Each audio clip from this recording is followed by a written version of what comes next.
दुनिया में सबसे बड़ी ताकत क्या है? यह सवाल सुनकर दरबार में खुसुर-फुसुर शुरू हो गई। सभी दरबारी अपनी-अपनी राय देने लगे। पहला दरबारी बोला, जहां तक मेरी समझ है, सेना सबसे बड़ी ताकत है। उसके बिना कोई भी राजा अपने राज्य की रक्षा नहीं कर सकता। दूसरे ने कहा, मेरा मानना है कि धन सबसे बड़ी ताकत है। धन के बिना कुछ भी संभव नहीं। तीसरे दरबारी ने कहा, ज्ञान सबसे बड़ी ताकत है। ज्ञान के बल पर ही दुनिया को बदला जा सकता है।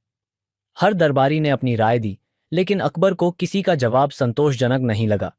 उन्होंने बीरबल की ओर देखा और कहा, बीरबल, तुम्हारी क्या राय है? दुनिया में सबसे बड़ी ताकत क्या है?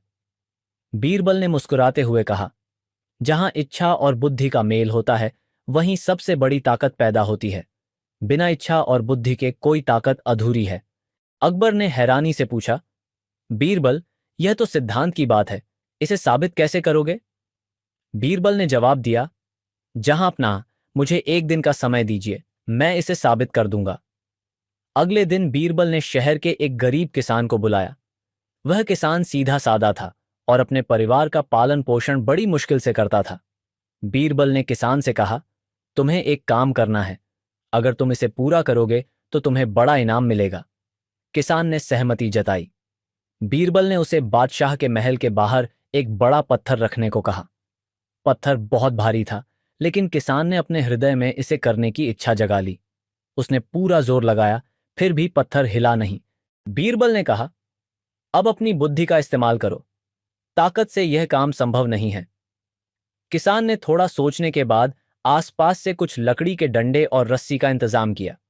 उसने एक लीवर सिस्टम बनाया और पत्थर को हिलाने में सफल रहा।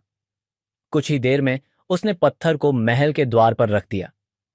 बीरबल किसान को लेकर दरबार में पहुंचे। अकबर ने किसान को इनाम दिया और पूछा, बीरबल, इसका मेरी समस्या से क्या संबंध है?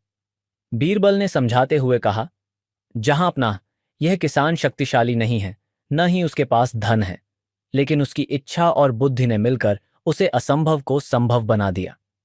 यह साबित करता है कि सबसे बड़ी ताकत इच्छा और बुद्धि का मेल है। अकबर बीरबल के उत्तर से बहुत प्रसन्न हुए। उन्होंने घोषणा की कि बीरबल की समझदारी और तर्कों की कोई बराबरी नहीं।